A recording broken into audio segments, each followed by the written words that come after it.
പാവങ്ങളുടെ വിവർത്തനത്തിൻ്റെ 100ാം വാർഷികമാണ് നമ്മളിപ്പോൾ പല നിലയ്ക്ക് ആചരിച്ചുകൊണ്ടിരിക്കുന്നത്.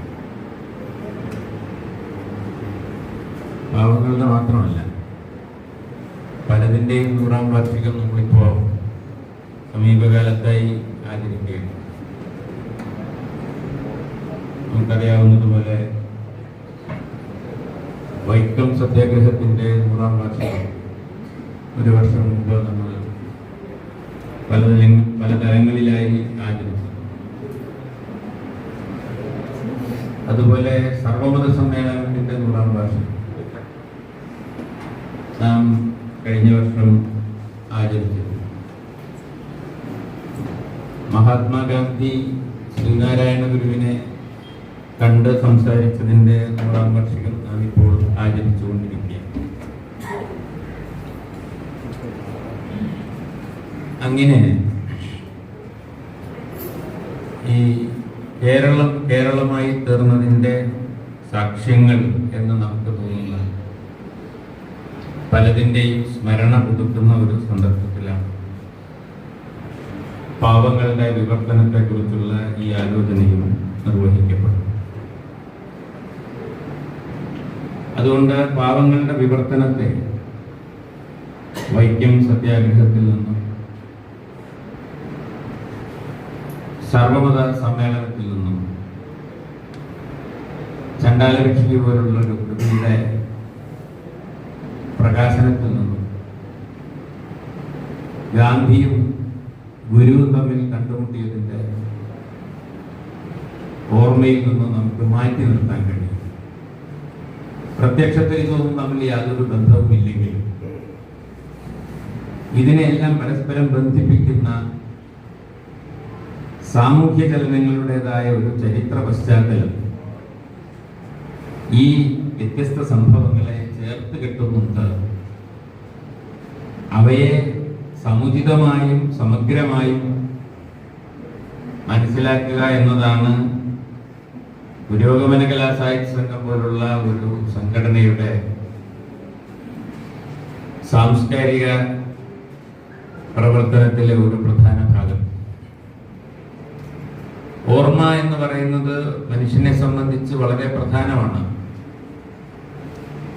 ഓർമ്മയില്ലാതായാൽ ഒരാൾക്ക് എന്ത് സംഭവിക്കും എന്നതിൻ്റെ ഏറ്റവും വലിയ ഒരു ദൃഷ്ടാന്തമാണ് തന്മാത്ര എന്ന സിനിമ. അതിൽ മോഹൻലാലിന് ഒരു ദിവസം ഓർമ്മയില്ലാതായി. അതോടെ ആ മനുഷ്യൻ അതുവരെയുള്ള മനുഷ്യനല്ലാതായി മാറി. അതുകൊണ്ട് എന്താണ് മനുഷ്യൻ എന്നതിൻ്റെ ഉത്തരം ഒരാളുടെ ഓർമ്മയാണ് അയാൾ എന്ന് പറയാം. ഓർമ്മ നഷ്ടപ്പെട്ട് ഒരാൾ കിടക്കുകയാണെങ്കിൽ അയാൾ ജീവിച്ചിരിക്കുന്നു എന്ന് പറയാനാവില്ല.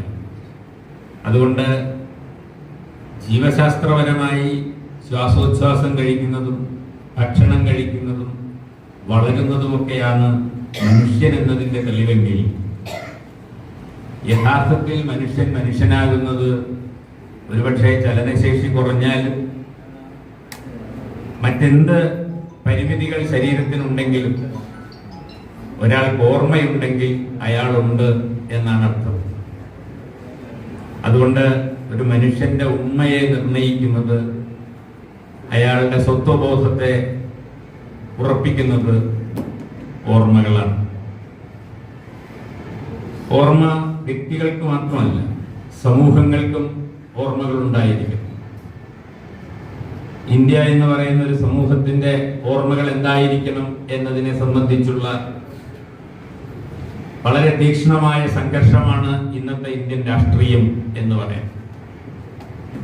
മുഗൾ രാജാക്കന്മാരുടെ ഇന്ത്യാ ഭരണം നമ്മുടെ ഓർമ്മയിൽ വേണമോ വേണ്ടയോ എന്നതാണ് ഇന്ന് രാജ്യം ഭരിക്കുന്നവർ തീരുമാനിച്ചുകൊണ്ടിരിക്കുന്നത്. അവർ പറയുന്നത് മുഗൾ രാജാക്കന്മാരുടെ ഓർമ്മകൾ തുടച്ചു മാറ്റണം എന്നാണ്. ബാബറി പള്ളി എന്ന ഓർമ്മ തുടച്ചു മാറ്റണമെന്നാണ് അവർ പറഞ്ഞത്. അങ്ങനെ നമ്മുടെ ഓർമ്മകളെ മുഴുവൻ, ഗാന്ധിയെ കുറിച്ചുള്ള ഓർമ്മയെ, നെഹ്റുവിനെ കുറിച്ചുള്ള ഓർമ്മയെ, എല്ലാ ഓർമ്മകളെയും തുടച്ചു കളഞ്ഞ് അവർ ഒരു പുതിയ ഇന്ത്യ നിർമ്മിച്ചുകൊണ്ടിരിക്കുകയാണ്. അതുകൊണ്ട് ഓർമ്മകളെ വീണ്ടെടുക്കുക എന്നതിൻ്റെ അർത്ഥം അതൊരു സമരമാണ്. അതുകൊണ്ട് പാവങ്ങളെക്കുറിച്ച് നാം ഇവിടെ സംസാരിക്കുമ്പോൾ ഒരു പുസ്തകത്തെക്കുറിച്ചോ സാഹിത്യത്തെക്കുറിച്ചോ മാത്രമല്ല, നമ്മുടെ അതിജീവനത്തെക്കുറിച്ച് കൂടിയാണ് നാം സംസാരിക്കുന്നത്. ഇങ്ങനെ മതനിരപേക്ഷമായ കേരളത്തിലെ എല്ലാ മനുഷ്യർക്കും ഓർത്തെടുക്കാൻ കഴിയുന്ന, ഓർത്തെടുക്കേണ്ട ഓർമ്മകളിൽ ഒന്നാണ് പാവങ്ങൾ എന്ന നോവലിന്റെ വിവർത്തനം. അത് സെക്യുലറായ ഒരു ഓർമ്മയാണ് എന്നതാണ് പ്രധാനം. അതുകൊണ്ട് പരശുരാമനാണ് കേരളം ഉണ്ടാക്കിയത് എന്ന് പറയുന്നത് പോലെയുള്ള ഒരു ഓർമ്മയല്ല പാവങ്ങളുടെ വിവർത്തനം എന്ന്. പരശുരാമനാണ് കേരളം ഉണ്ടാക്കിയത് എന്നത് ബ്രാഹ്മണരുടെ ഓർമ്മകളിൽ ഒന്നാണ്. അത് മറ്റ് കേരളീയരുടെ ഓർമ്മയുടെ ഭാഗമല്ല. അത് മറ്റു കേരളീയരുടെ കൂടി ഓർമ്മയുടെ ഭാഗമാക്കി തീർക്കുമ്പോഴാണ് കേരളത്തിലെ ആദിമനിവാസികൾ ബ്രാഹ്മണരാണ് എന്ന് പറയുന്ന ആ കഥ കേരളോൽപ്പത്തിയായും കേരള ചരിത്രമായും പ്രത്യക്ഷപ്പെടുന്നത്. എന്നാൽ പാവങ്ങളെ കുറിച്ചുള്ള ഓർമ്മ എന്ന് പറയുന്നത് ഏതെങ്കിലും ജാതി മതക്കാരുടെയോ ഏതെങ്കിലും പ്രത്യേക സമൂഹത്തിന്റെയോ ഓർമ്മയല്ല, അത് പാവങ്ങളുടെ ഓർമ്മയാണ്. ഈ സമൂഹത്തിലെ നിസ്വരായ മുഴുവൻ മനുഷ്യരുടെയും ചരിത്രമാണ് വാസ്തവത്തിൽ ആ നോവൽ ആവിഷ്കരിക്കാൻ ശ്രമിച്ചത്. അതുകൊണ്ട് പാവങ്ങളെ കുറിച്ച് ഓർക്കുക എന്നത് ഒരു രാഷ്ട്രത്തിന്റെ പുരോഗതിക്ക്, അതിന്റെ മതേതരമായ സ്വഭാവത്തിന്, അതിന്റെ സാമൂഹ്യമായ ഉന്നമനത്തിന് അനിവാര്യമായ ഒന്നാണ്. അതാണ് ഈ ഓർമ്മയിലൂടെ നാം സാക്ഷാത്കരിക്കുന്നത്. അതുകൊണ്ട് ഓർമ്മ എന്ന് പറയുന്നത് അത്ര നിസ്സാരമോ നിഷ്കളങ്കമോ ആയ ഒന്നല്ല, അതിന് രാഷ്ട്രീയമുണ്ട്. നിങ്ങൾ എന്തിനെയാണ് ഓർക്കുന്നത് എന്നത് വളരെ പ്രധാനപ്പെട്ട കാര്യമാണ്.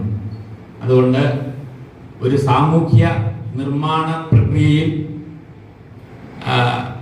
സക്രിയമായി ഇടപെട്ട ഒരു പാഠത്തെക്കുറിച്ച്, ഒരു കൃതിയെക്കുറിച്ചുള്ള ഒരു ഓർമ്മ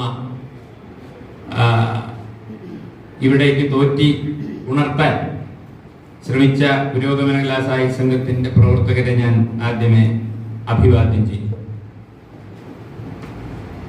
ഈ നോവലിനെ കുറിച്ച് പറയുന്നതിന് മുമ്പ് 1925 ഈ നോവൽ വിവർത്തനം ചെയ്ത നാലപ്പാട്ട് നാരായണ മേനോൻ ആ നോവലിന് എഴുതിയ അവതാരികയിൽ നിന്നുള്ള ഒരു ചെറിയ ഭാഗം ഞാൻ വായിക്കാം. ഞാൻ ഈ പറഞ്ഞതിന്റെ അർത്ഥം അതിനകത്തുണ്ട്.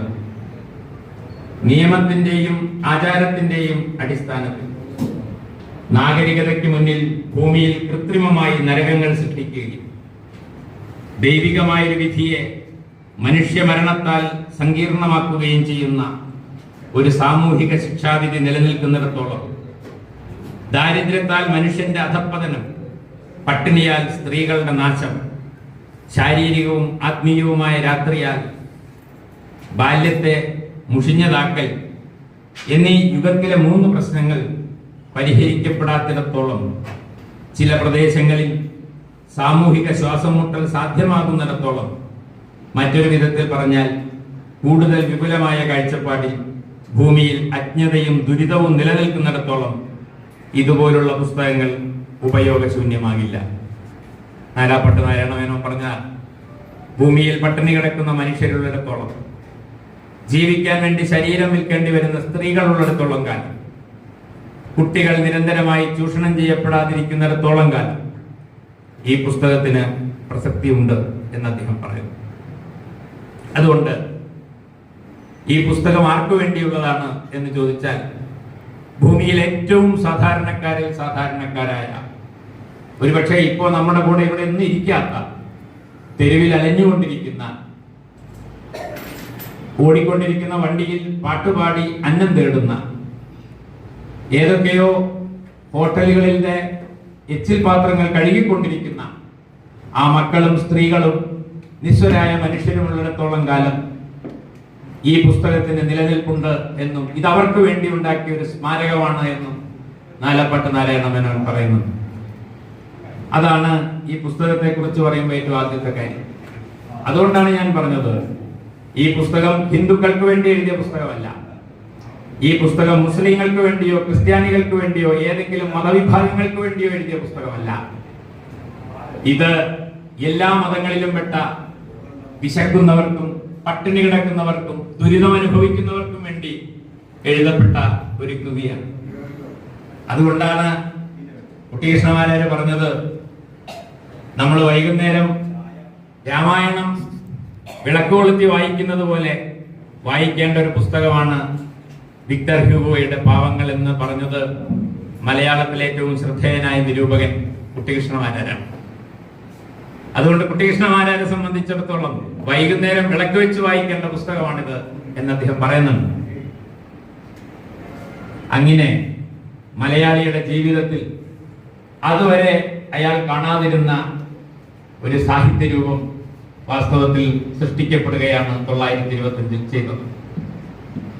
EMS, കുറ്റിപ്പുഴ കൃഷ്ണപിള്ള, കുട്ടികൃഷ്ണമാരാര് ഇവരെല്ലാം ഒറ്റ സ്വരത്തിൽ പറഞ്ഞ ഞാൻ വായിച്ചതിൽ ഏറ്റവും ശ്രദ്ധേയമായ പുസ്തകം, എന്നെ ഏറ്റവും അധികം സ്വാധീനിച്ച പുസ്തകം എന്ന് അവരെല്ലാം സാക്ഷ്യപ്പെടുത്തിയ ഒരു പുസ്തകമാണ് പാവങ്ങൾ.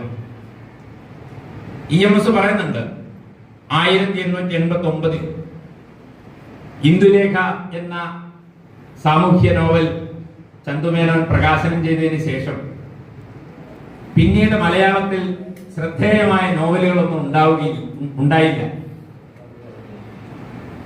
പിന്നീട് ഒരു നോവൽ പ്രത്യക്ഷപ്പെടുന്നത് 1932 മുത്തിരിങ്ങോട് ഭൗത്രാജൻ നമ്പൂതിരിപ്പാടിന്റെ അപ്പന്റെ മകൾ എന്ന നോവലാണ്. 89 മുതൽ 1889 മുതൽ 932 വരെയുള്ള ഈ ദീർഘകാലം മലയാളത്തിൽ ശ്രദ്ധേയമായ രചനകളൊന്നും ഉണ്ടായില്ല. എന്തുകൊണ്ടുണ്ടായില്ല എന്ന് അദ്ദേഹം പറയുന്നുണ്ട്. നോവൽ ഉണ്ടാകണമെങ്കിൽ, അത് ഏറ്റവും ശ്രദ്ധേയമായ ഒരു നിരീക്ഷണമാണ്, നോവൽ ശ്രദ്ധേയമായൊരു നോവൽ ഉണ്ടാകണമെങ്കിൽ നിലനിൽക്കുന്ന രാഷ്ട്രീയ സാമൂഹ്യ ചലനങ്ങളോട് പ്രതികരിക്കാൻ എഴുത്തുകാർ തയ്യാറാവും. അപ്പോൾ മാത്രമേ മികച്ച നോവൽ ഉണ്ടാവൂ. മറ്റ് രചനകളെ കുറിച്ച് നമുക്ക് പറയാൻ കഴിയില്ല. പക്ഷേ ഒരു മികച്ച നോവൽ ഉണ്ടാവണമെങ്കിൽ തത്കാല രാഷ്ട്രീയത്തോട്, ആ നോവൽ രചിക്കപ്പെടുന്ന കാലത്തെ സാമൂഹ്യ സാഹചര്യങ്ങളോട് സക്രിയമായി പ്രതികരിക്കാൻ കഴിഞ്ഞാൽ മാത്രമേ ഒരു നോവൽ മികച്ചതാവുകയുള്ളൂ. 1900 ശേഷം കേരളത്തിൽ വലിയ സാമൂഹ്യ ചലനങ്ങൾ ഉണ്ടായിട്ടുണ്ട്. ഞാൻ നേരത്തെ പറഞ്ഞ എല്ലാ കാര്യങ്ങളും നടന്നത് ആ കാലത്താണ്. അരുവിപ്പുറത്ത് പ്രതിഷ്ഠ നടന്നതിന്റെ പിറ്റേ വർഷമാണ് ഇന്ദുലേഖ എഴുതപ്പെട്ടത്. അതിനുശേഷം ധാരാളം സാമൂഹ്യ ചലനങ്ങളാണ് കേരളത്തിൽ നടന്നത്. എന്നാൽ അവയോടൊന്നും പ്രതികരിക്കാൻ മലയാളത്തിലെ നോവൽ സാഹിത്യത്തിന് അക്കാലത്ത് കഴിഞ്ഞില്ല. രാഷ്ട്രീയത്തോട് പ്രതികരിക്കാതിരുന്നാൽ നോവൽ മികച്ചതാവില്ല എന്ന് EMS പറയുന്നുണ്ട്. അങ്ങനെ ആ അർത്ഥത്തിൽ ഒരു ശൂന്യത മലയാള നോവൽ സാഹിത്യത്തിൽ നിലനിന്ന കാലത്താണ് 1925 മലയാളി കാത്തിരുന്നത് പോലെയുള്ള ഒരു നോവൽ വിവർത്തനത്തിലൂടെ കടന്നു വരുന്നത്. കാരണം എന്താണോ അക്കാലത്ത് മലയാളത്തിലെ കേരളത്തിലെ രാഷ്ട്രീയ സമൂഹം ചർച്ച ചെയ്തുകൊണ്ടിരുന്നത്, പൊതുസമൂഹം ചർച്ച ചെയ്തുകൊണ്ടിരുന്ന വിഷയം എന്താണോ ആ വിഷയത്തെ പ്രതിനിധീകരിക്കുന്ന, അതിനെ പ്രമേയമാക്കിയ ഒരു വിശ്വസാഹിത്യം, ഒരു കോസ്മോപൊളിറ്റൻ ലിറ്ററേച്ചർ അതാ കേരളത്തിൽ, മലയാളത്തിൽ ആവിർഭൂതമായിരിക്കുന്നു. അതിന്റെ പേരാണ് പാവങ്ങൾ. വാസ്തവത്തിൽ മലയാളി എഴുതേണ്ടിയിരുന്ന ഒരു നോവലാണ്. പക്ഷേ നിർഭാഗ്യവശാൽ മലയാളികൾ അക്കാലത്തും ഈ ഇന്ദുലേഖയുടെ ചില അനുകരണങ്ങൾ എഴുതി സായുജ്യമടയുകയാണ് ചെയ്തത്. അവരാരും കണ്ണു തുറന്ന് സമൂഹത്തിലേക്ക് നോക്കാനോ അവിടെ നടക്കുന്ന രാഷ്ട്രീയ ചലനങ്ങൾ ഉൾക്കൊള്ളാനോ അവർക്ക് കഴിഞ്ഞില്ല. അതുകൊണ്ട് അവർക്ക് ആർക്കും മികച്ച നോവൽ എഴുതാൻ പറ്റിയില്ല. മലയാളികൾ ഒരു നോവലിന് വേണ്ടി വേഴാമ്പലിനെ പോലെ കാത്തിരിക്കുകയായിരുന്നു.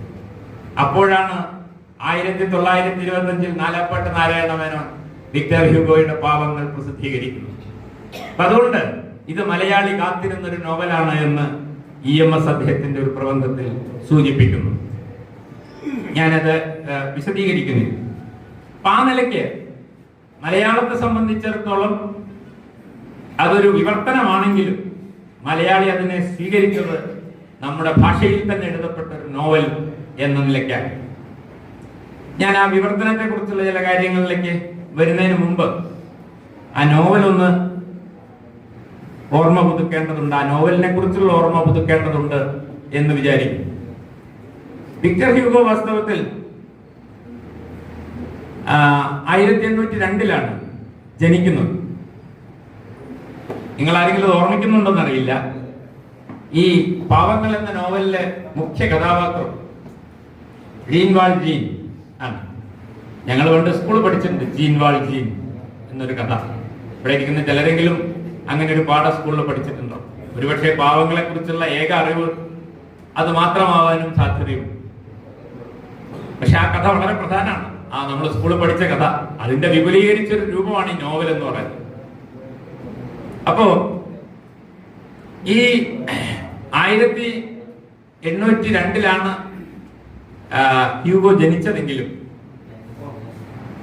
ഹ്യൂഗോയുടെ അച്ഛൻ പറഞ്ഞത് വാസ്തവത്തിൽ 1801 ഏപ്രിൽ മാസം 26-ാം തീയതിയാണ് നിന്റെ അമ്മ ഗർഭിണിയായത് എന്ന് അദ്ദേഹത്തോട് കൃത്യമായൊരു തീയതി പറയുന്നു.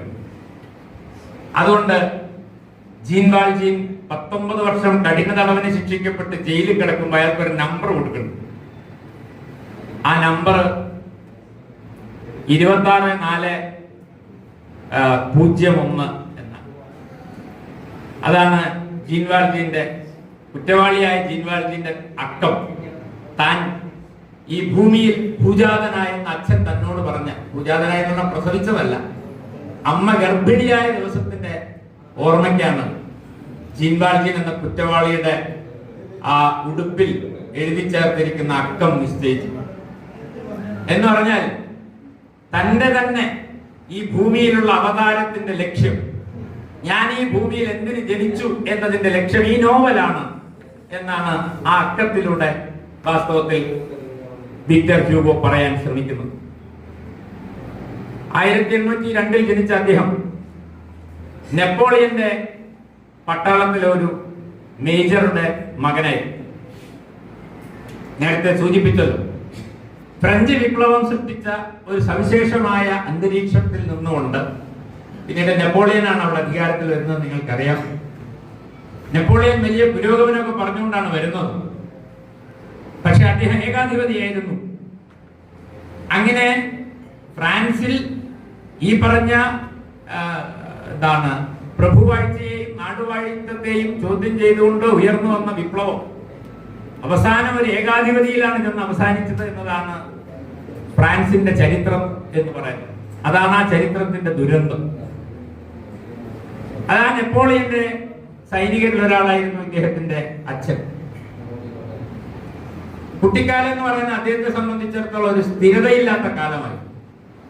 കാരണം ഒരു സൈനികന്റെ മകനായതുകൊണ്ട് തന്നെ പലയിടങ്ങളിലെ പല കാലങ്ങളിലായി ജീവിക്കേണ്ടി വന്നതുകൊണ്ട് ഏതാണ്ട് ഒരു 10-15 വയസ്സ് വരെ വിക്ടർ ഹ്യൂഗോവിന് ഒരു സ്ഥിരമായ എവിടെയെങ്കിലും താമസിക്കാനോ കാര്യമായ എന്തെങ്കിലും പഠിക്കാനോ ഒന്നും കഴിഞ്ഞിരുന്നില്ല. പക്ഷേ അദ്ദേഹം അക്കാലത്ത് തന്നെ കവിതകളും നാടകങ്ങളൊക്കെ എഴുതി ആളുകളുടെ ശ്രദ്ധ പിടിച്ചു വെക്കുകയും അങ്ങനെ പതിയെ അദ്ദേഹം ഫ്രഞ്ച് യുവ സാഹിത്യകാരന്മാരുടെ കൂട്ടത്തിൽ ശ്രദ്ധേയമായ ഒരു പേരായി തീരുകയും ചെയ്തു.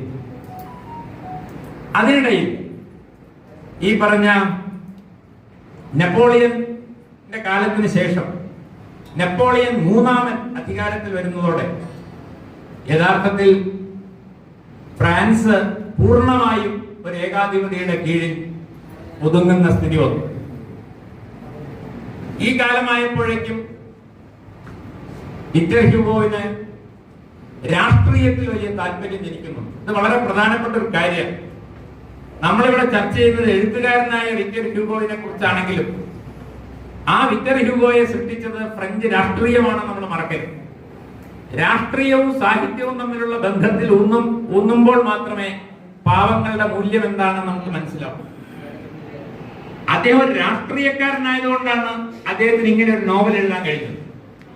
രാഷ്ട്രീയത്തിന് പുറത്ത് എല്ലാം നോക്കിക്കാണുന്ന ഒരു സാക്ഷിയായാണ് ഹ്യൂഗോ ജീവിച്ചതെങ്കിൽ ഇതുപോലുള്ള ഒരു മഹത്തായ ക്ലാസിക് കൃതി വാസ്തവത്തിൽ അദ്ദേഹത്തിന് രചിക്കാൻ കഴിയുമായിരുന്നില്ല.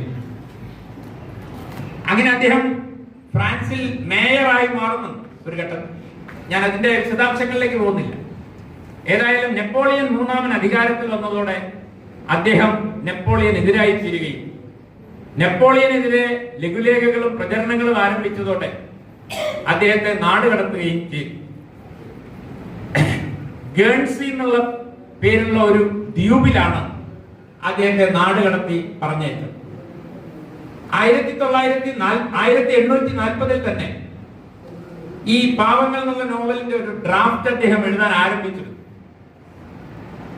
എന്നാൽ 1848 ഈ പറഞ്ഞ നെപ്പോളിയൻ മൂന്നാമൻ അധികാരത്തിൽ വരികയും അയാൾക്കെതിരെ വിക്ടർ ഹ്യൂഗോ വ്യാപകമായ രാഷ്ട്രീയ പ്രതിഷേധങ്ങൾ സംഘടിപ്പിക്കുകയും അതിന്റെ പേരിൽ 1851 അദ്ദേഹത്തെ നാടുകടത്തുകയും ചെയ്തു.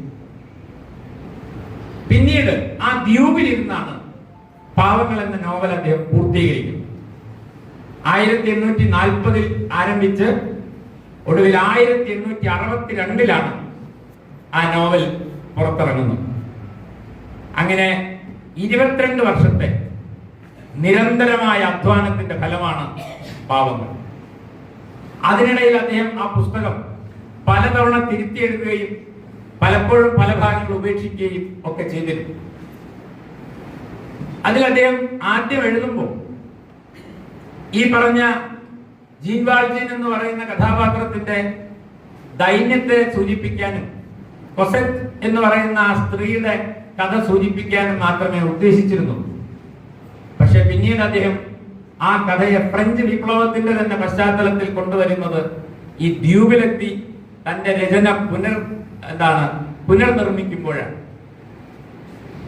അങ്ങനെ ഈ ദ്വീപിൽ വെച്ചുള്ള അദ്ദേഹത്തിന്റെ രചനയെ കുറിച്ചൊക്കെ ധാരാളം കാര്യങ്ങൾ പറയപ്പെട്ടിട്ടുണ്ട്.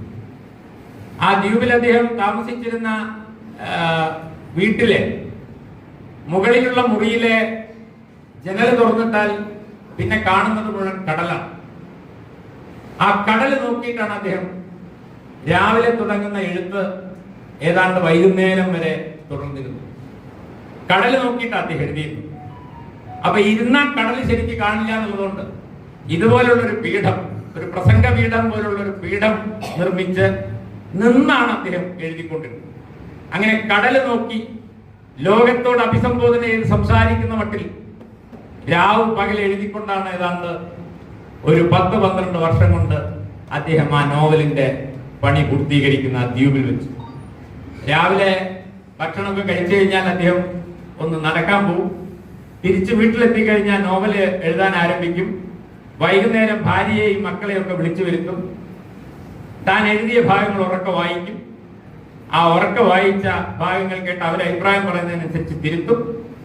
അങ്ങനെ തൻ്റെ വീട്ടുകാരുടെയും മക്കളുടെയും എല്ലാം അഭിപ്രായങ്ങൾ കേട്ടും തിരുത്തിയുമാണ് അദ്ദേഹം ആ നോവൽ പൂർത്തീകരിച്ചിട്ടുള്ളത് എന്നും അദ്ദേഹത്തിന്റെ ജീവചരിത്രകാരന്മാർ സൂചിപ്പിച്ചിട്ടുണ്ട്. ഈ പുസ്തകത്തിന്റെ പ്രകാശനവും വളരെ പ്രധാനപ്പെട്ട ഒന്നായിരുന്നു. ആ പുസ്തകം ഏതാണ്ട് 1500ഓളം പേജുകൾ. അന്നത്തെ കാലത്ത് അത്രയും വലിയ പുസ്തകം അച്ചടിക്കുക എന്ന് പറയുന്നത് വളരെ ശ്രമകരമായ ഒരു കാര്യമാണ്. ഈ പുസ്തകം ആരെങ്കിലും വാങ്ങുമോ വായിക്കുമോ എന്നൊന്നും അന്ന് അറിയുമായിരുന്നില്ല.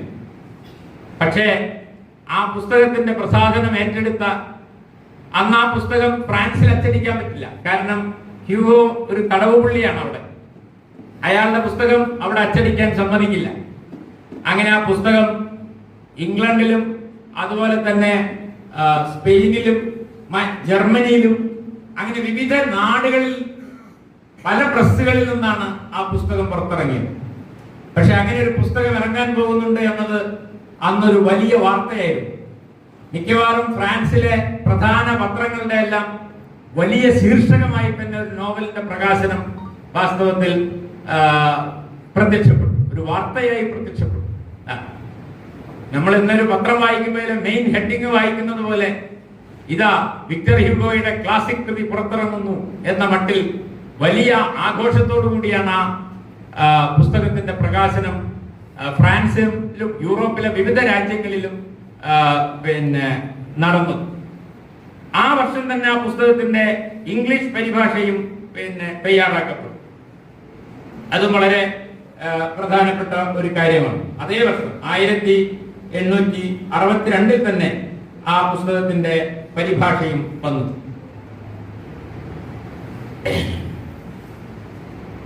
ചാൾസ് ഗിൽബോർ എന്നാണ് ആദ്യമായത് ഇംഗ്ലീഷിലേക്ക് വിവർത്തനം ചെയ്ത വിവർത്തകന്റെ പേര്. പിന്നീട് Italy, Spain, Portuguese, German, Dutch, polish, Russian ഈ ഭാഷകളിലെല്ലാം ഈ നോവൽ വിവർത്തനം ചെയ്യപ്പെട്ടു. ഏതാണ്ട് അതേ വർഷം തന്നെ അങ്ങനെ ഒരു നോവൽ ആ വർഷം തന്നെ ഇത്രയധികം ഭാഷകളിലേക്ക് വിവർത്തനം ചെയ്യപ്പെടുക എന്ന അത്ഭുതകരമായ സംഭവം നടന്നിട്ടില്ല. നമ്മുടെ ഏഷ്യയിലേക്കും ഒക്കെ ഈ കൃതി വരുന്നത് 19-ാം നൂറ്റാണ്ടിന്റെ അവസാനത്തിലും 20-ാം നൂറ്റാണ്ടിന്റെ തുടക്കത്തിലുമാണ്. 20-ാം നൂറ്റാണ്ടിന്റെ തുടക്കത്തിലാണ് ചൈനീസ് ഭാഷയിൽ ഈ കൃതിയുടെ ട്രാൻസ്ലേഷൻ വരുന്നത്. 1880-90-കൾക്കിടയിൽ ജപ്പാൻ ഭാഷയിലും ഈ കൃതിയുടെ തർജ്ജമ വരികയുണ്ടായി. അതിൽ ഏറ്റവും പ്രധാനം, ഈ കൃതി ഏറ്റവും സൂക്ഷ്മമായി പഠിച്ച ഒരു വിമർശകന്റെ പേര് കാൾ മാർക്സ് എന്നാണ്. മാർക്സ് പാവങ്ങളെ കുറിച്ച് വളരെ സൂക്ഷ്മമായ വിമർശനമാണ് നടത്തിയിട്ടുള്ളത്. അദ്ദേഹം പറയുന്നത് ഈ കൃതി ഫ്രഞ്ച് സമൂഹത്തിന്റെ ആഴത്തിലുള്ള ചില സാമൂഹ്യ വൈരുദ്ധ്യങ്ങളെ പുറത്തു കൊണ്ടുവരുന്നുണ്ട്. പക്ഷേ ഈ കൃതി മുന്നോട്ട് വെക്കുന്നത് സാമൂഹ്യ വിപ്ലവം എന്ന ആശയമല്ല, മറിച്ച് മതാത്മകമായ ഒരു വീക്ഷണമാണ് വിക്ടർ ഹ്യൂഗോ ഈ കൃതിയിൽ സൂക്ഷിക്കുന്നത് എന്നും ആ സമീപനം കൊണ്ട് ഈ സമൂഹത്തിലെ ദാരിദ്ര്യം ഇല്ലാതാക്കാൻ കഴിയില്ലെന്നും, സമൂഹത്തിലെ ദാരിദ്ര്യം ഇല്ലാതാക്കണമെങ്കിൽ സാമൂഹ്യ വിപ്ലവം മാത്രമേ വഴിയുള്ളൂ എന്നും മാർക്സ് ഈ കൃതിയെ മുൻനിർത്തിക്കൊണ്ട് സംസാരിക്കുന്നുണ്ട്. റഷ്യയിൽ ഈ കൃതി വിവർത്തനത്തിലൂടെ കടന്നു വന്നതോടെ നാം എന്നും ആദരിച്ചു പോരുന്ന ടോൾസ്റ്റോയും ദസ്തോവ്സ്കിയും ഈ നോവൽ വായിച്ചിട്ടുണ്ട് എന്നതാണ് ഏറ്റവും പ്രധാനം. അങ്ങനെ കാൾ മാർക്സ് ആവട്ടെ, ടോൾസ്റ്റോയ് ആവട്ടെ, ദസ്തോവ്സ്കി ആവട്ടെ, അവരെല്ലാം അവരുടെ ജീവിതത്തിൽ ഏറ്റവും പ്രധാനപ്പെട്ട ഒരു അധ്യായമായി സ്വീകരിച്ചത് ഈ വിക്ടർ ഹ്യൂഗോയുടെ പാവങ്ങൾ എന്ന നോവലാണ്. ഇങ്ങനെ ഐതിഹാസികമായ ഒരു പുസ്തകം 19-ാം നൂറ്റാണ്ടിൽ ഉണ്ടായിട്ടില്ല. വേങ്ങരയിൽ ഇരുന്നുകൊണ്ട് നമ്മളിതൊക്കെ ആലോചിക്കുമ്പോൾ മനസ്സിലാക്കേണ്ടത് ലോകം മുഴുവൻ അറിഞ്ഞാദരിച്ച ഒരു കൃതിയാണ് ഈ പുസ്തകം. ലോകത്തിലെ മഹാന്മാരായ മനുഷ്യരെല്ലാം ഈ കൃതികളെ കുറിച്ച് പറയുകയോ ഈ കൃതിയുടെ ആസ്വാദനം തയ്യാറാക്കുകയോ ചെയ്തിട്ടുണ്ട്.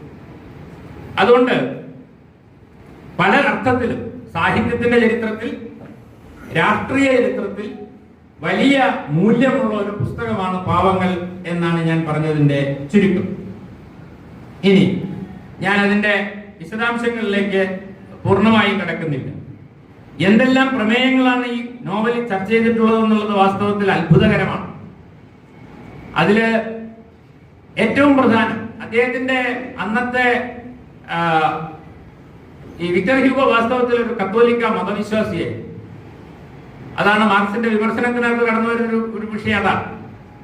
പക്ഷെ ഈ കത്തോലിക്ക മതവിശ്വാസി ആയിരുന്നെങ്കിലും ഈ പുരോഹിതന്മാരും ക്രിസ്തുമതമൊക്കെ ഉണ്ടായിട്ടും ഈ ജീൻ വാൽജീനെ പോലെയുള്ള മനുഷ്യരോട് ഇത്തിരി പോലും കാരുണ്യം കാണിക്കാൻ സാധിക്കാത്തവരാണല്ലോ ഈ പുരോഹിതന്മാർ. ഈ മതങ്ങൾ കൊണ്ട് എന്ത് കാര്യം എന്ന വിമർശനം അദ്ദേഹത്തിനുണ്ട്. അപ്പൊ ഒരേ സമയം കത്തോലിക്ക മതവിശ്വാസി ആയിരുന്നെങ്കിലും അദ്ദേഹം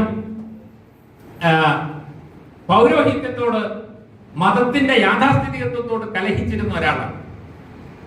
അതുകൊണ്ട് തന്നെ അദ്ദേഹം പറയുന്നുണ്ട്, അദ്ദേഹത്തിന്റെ മരണപത്രത്തിൽ, അദ്ദേഹം മരിക്കുന്നതിന് മുമ്പ് എഴുതി വെച്ച വിൽപത്രത്തിൽ പറയുന്നത്, ഞാൻ മരിച്ചാൽ എന്റെ പേരിലുള്ള 50,000 ഫ്രാങ്ക്, അവിടുത്തെ നാണ്യാണ്, അത് പാവങ്ങൾക്ക് വിതരണം ചെയ്യണം.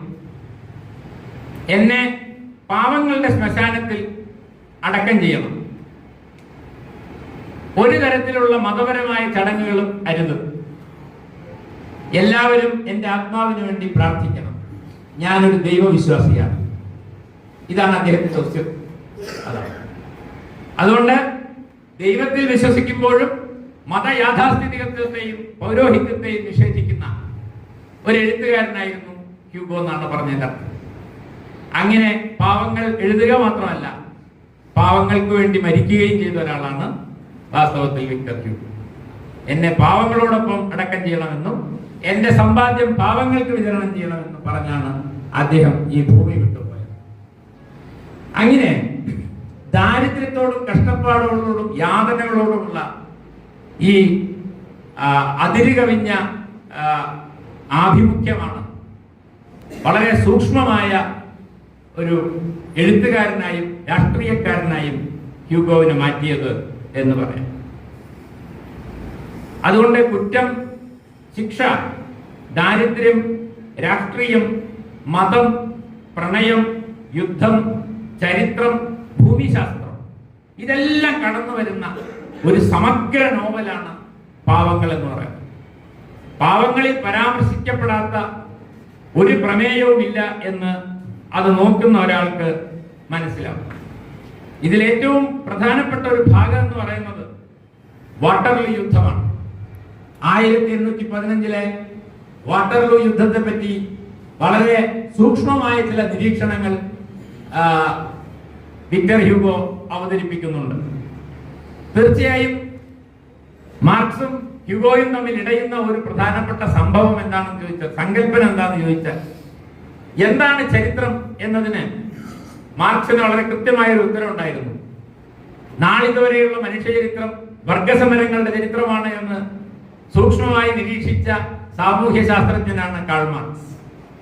എന്നാൽ വിക്ടർ ഹ്യൂഗോയെ സംബന്ധിച്ചിടത്തോളം ചരിത്രം എന്ന് പറയുന്നത് ഈ ചരിത്ര നിയമങ്ങളാൽ നിർണയിക്കപ്പെടുന്നത് മാത്രമല്ല, അത് ചില ആകസ്മികതകൾ കൂടിയാണ്, ചില ആക്സിഡൻസ് കൂടിയാണ് ചരിത്രം എന്ന് ഹ്യൂഗോ വിശ്വസിക്കുന്നു.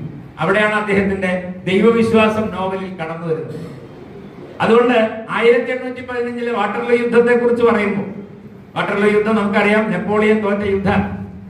നെപ്പോളിയൻ തന്റെ സാമ്രാജ്യം വികസിപ്പിക്കുന്നതിന്റെ ഭാഗമായി ബ്രിട്ടനെയും പ്രഷ്യ എന്ന് പറഞ്ഞ ഇന്നത്തെ ജർമ്മനിയെയും കീഴടക്കുന്നതിന് വേണ്ടി പീരങ്കികളും കുതിരപ്പടയാളികളും ഒക്കെ ആയിട്ട് പോയി യുദ്ധം ചെയ്ത സ്ഥലമാണ് ഈ വാട്ടർലൂ എന്ന് പറയുന്നത്. പക്ഷെ ആ യുദ്ധത്തിൽ നെപ്പോളിയൻ തോറ്റു. അത് തോൽക്കാൻ പല കാരണങ്ങളും ഹ്യൂഗോ പറയുന്നത്, അതിലൊരു പ്രധാനപ്പെട്ട കാരണം മഴയാണ് എന്നാണ്. അന്ന് ഭീകരമായ മഴ പെയ്തു ഒരു രാത്രിയിൽ. അങ്ങനെ ഈ യുദ്ധക്കളം മുഴുവൻ ചെളിയിൽ മൂടി. ആ സമയത്ത് നെപ്പോളിയന്റെ പീരങ്കിപ്പടയ്ക്ക് ആ പീരങ്കിയെ വണ്ടിയിൽ ഉന്തി ഈ ശത്രുക്കളുടെ പാളയത്തിലേക്ക് എത്തിക്കാൻ കഴിഞ്ഞില്ല.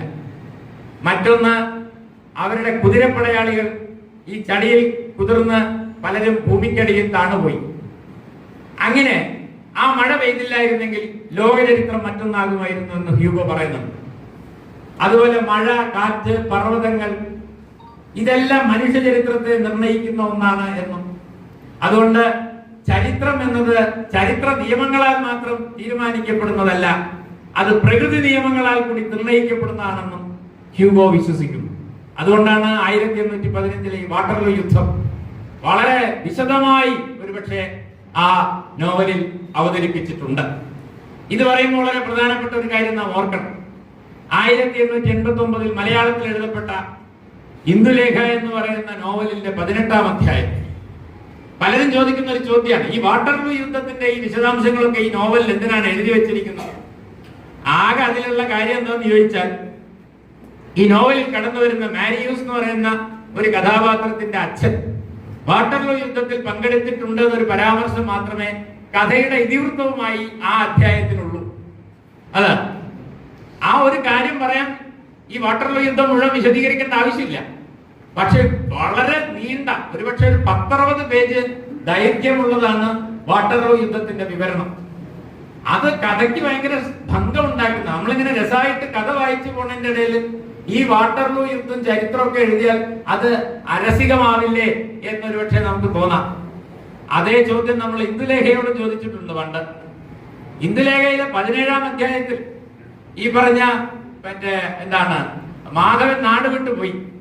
മാധവനെ അന്വേഷിച്ച് അദ്ദേഹത്തിന്റെ അമ്മാവനും അച്ഛനെ അന്വേഷിച്ച് പോവാണ് ഗോവിന്ദ പണിക്കരും ഗോവിന്ദൻകുട്ടി മേനോനും.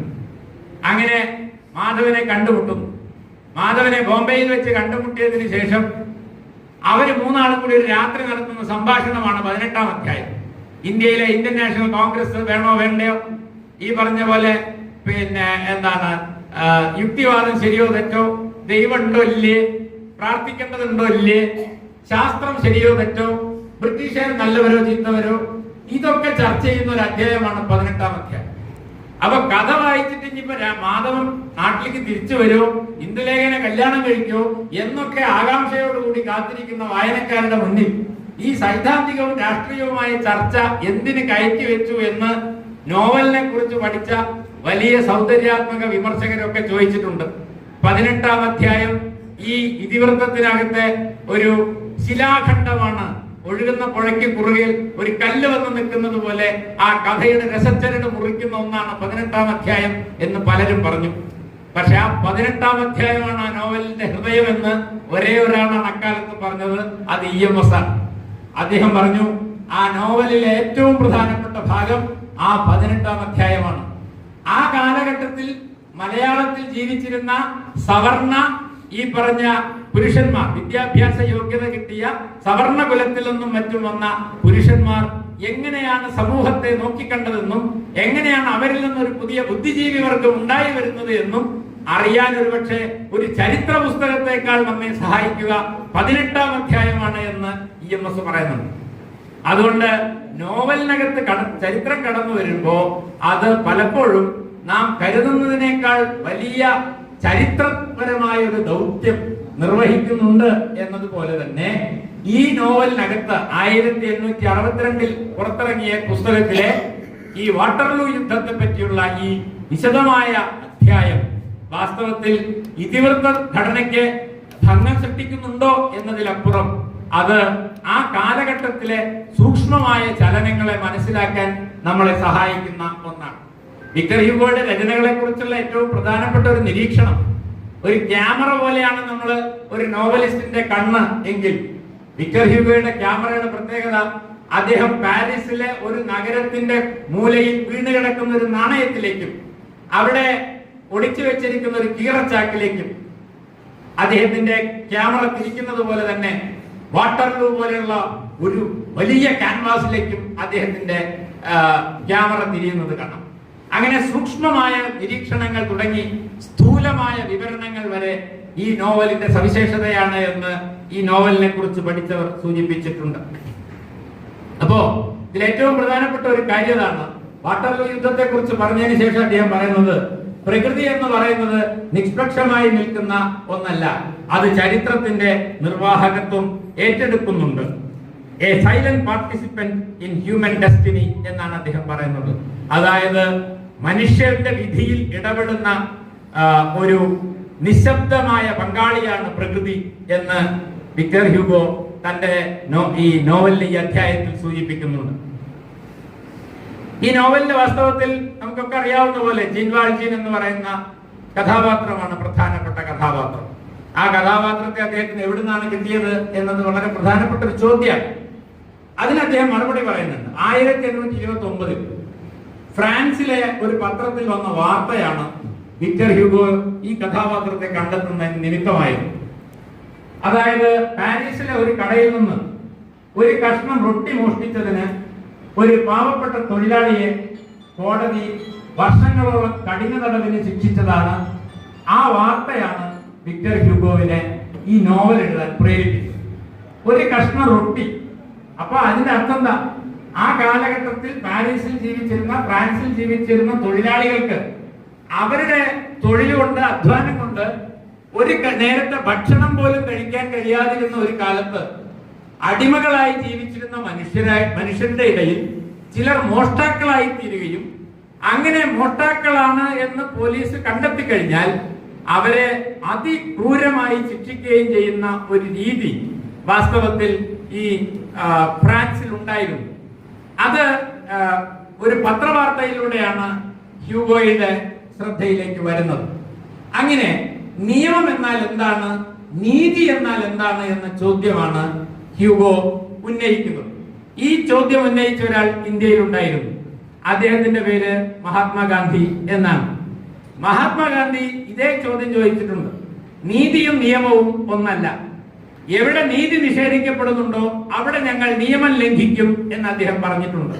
അതാണ് നിയമലംഘന പ്രസ്ഥാനം. അതുകൊണ്ട് നിയമം നീതിയാണ് എന്ന് പറയാനാവില്ല.